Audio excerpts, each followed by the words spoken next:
فرمایا کہ جب بدکار بدکاری کرتا ہے تو اس سے ایمان نکل جاتا ہے۔ اب شیطان کیا چاہتا ہے؟ ہمیں سو میں مبتلا کر دے، ہمیں بدکاری میں مبتلا کر دے، اور بدکاری کے جتنے راستے ہیں، فحشا کے جتنے راستے ہیں، شیطان نے ان کو آراستہ کر دیا ہے، رقص کو فن قرار دے دیا گیا ہے، اور آج اوریانی پر مشتمل مخلوط اجتماعات کو فیسٹیول کا نام دے دیا گیا ہے، اور کیا کیا رنگ اور کیا کیا ڈھنگ دیے گئے ہیں۔ وہ راستے جو بدکاری پر منتج ہوتے ہیں وہ راستے کشادہ کر دیے گئے ہیں، اور اس سے بڑی بدبختی کیا ہوگی کہ جو بدکار لوگ بدکاری کو، برائی کو، فحشا کو پھیلاتے ہیں، حکومتوں کی طرف سے ان کو ایوارڈ دیے جاتے ہیں اور ان کو بلا کر کے اعزازات دیے جاتے ہیں، اتنے پیسے دیے جاتے ہیں کہ آپ سوچ سکتے ہیں کیا ان کے اندر خوبی ہے کہ وہ برائی کو پھیلاتے ہیں، وہ فحشا کو پھیلاتے ہیں۔ یہ معاشرے کا بدترین طبقہ ہے جن کی وجہ سے بدی پھیلتی ہے، نوجوانوں کے اخلاق بگڑتے ہیں، ان کا کردار مسخ ہوتا ہے۔ جو شخص بدکاری میں پڑ گیا اس کے دل کا چہرہ مسخ ہو کے رہ گیا، داغدار ہو کے رہ گیا۔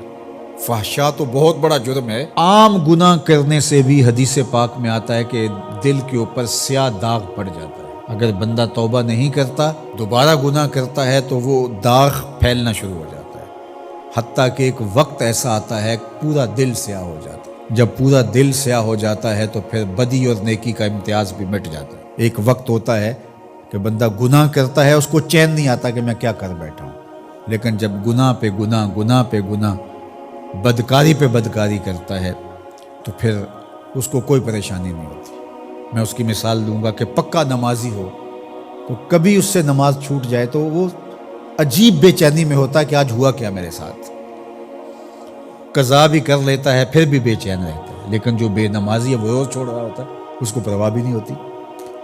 اگر کوئی شریف آدمی کسی کو ظلمن تھپڑ مار بیٹھے تو اتنی تکلیف اس کو نہیں ہوتی جتنی اس کو ہو رہی ہوتی ہے۔ دعا کرو کہ یہ دل دل ہی رہے، دل مصفہ رہے، دل مزکہ رہے، دل ستھرا رہے، دل پاکیزہ رہے۔ جتنی کوشش ہم اپنے چہرے کو، اپنے بدن کو، اپنے ظاہر کو سنوارنے کی کرتے ہیں، اس سے کہیں بڑھ کر اپنے دل کو سنوارنے کی کریں۔ باہو علیہ رحمہ نے کہا تھا، دل کالے نالو منہ کالا چنگا، جے کو یہ رمز پچھانے ہو۔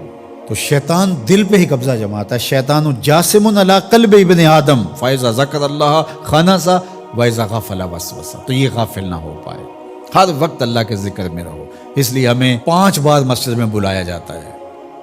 نمازیں ہیں تو ہم صبح ساری پڑھ لیں، ایسا نہیں ہے، ہمیں مختلف اوقات میں بلایا گیا ہے۔ صبح اٹھتے ہی سجدہ ریز ہو جائیں، پھر کام پہ جائیں، کام میں انہماک ہونے لگے تو پھر بلا لیا گیا، آؤ جو ظہر کے وقت، پھر گئے تھوڑا وقت گزرا تو پھر انہماک ہونا لگا، کھونے لگے تو کہا پھر آ جاؤ عصر کے وقت، پھر چھٹی ہوئی گھر جانے لگے، کہا پہلے نماز پڑھ لو، پھر کھانا کھایا، بچوں میں بیٹھے کھیل کود میں لگے، دل غافل ہونے لگا، کہا آ جاؤ پھر عشاء کے وقت آ جاؤ۔ اور نماز سے پہلے بھی ذکر، نماز کے بعد بھی ذکر، سونے سے پہلے ذکر، سونے کے بعد ذکر، اٹھتے ہوئے ذکر، کھاتے ہوئے ذکر، کھانے کے بعد دعا، آئینہ دیکھتے ہوئے دعا، لباس بدلتے ہوئے دعا، سیڑھیاں چڑھتے ہوئے، سیڑھیاں اترتے ہوئے، کسی چیز کو دیکھتے ہوئے، کسی مومن کو ملتے ہوئے۔ ہماری زندگی کو دیکھیے مسلمانوں کی، ہم تو ہر وقت ذکر میں رہتے ہیں، ہر وقت اسی کا نام جپ رہے ہوتے ہیں، کبھی السلام علیکم، کبھی سبحان اللہ، کبھی ماشاء اللہ، کبھی الحمدللہ، کبھی لا الہ الا اللہ، کبھی لا حول ولا قوت الا باللہ، کبھی اللہ اکبر، کبھی نماز، کبھی سجدہ، کبھی رکوع، کبھی قیام۔ کیسی زندگی ہے مومن کی۔ اور 8 دن کے بعد تفصیلی روشنی کے لیے ہم مسجدوں کے اندر حاضر ہوتے ہیں، اس میں خطبہ سنتے ہیں، اس میں گفتگو سنتے ہیں، بیٹھتے ہیں، ذکر فکر کرتے ہیں، اور پھر ماہ سیام آ جاتا ہے تو پوری ٹیوننگ ہو جاتی ہے پورے جسم کی۔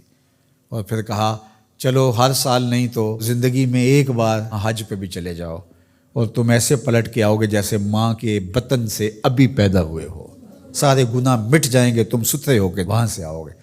تو مومن پاکیزہ دل ہوتا ہے، فحشا سے، سو سے، برائیوں سے۔ آج نہ ہماری نگاہیں پاک، نہ کان پاک، نہ خیال پاک، نہ سوچے پاک، سب کچھ آوارگی میں آ گئی۔ تو اس لیے ہمارا رب کیا چاہتا ہے کہ ہم نیک ہوں، صالح ہوں، پاکیزہ ہوں۔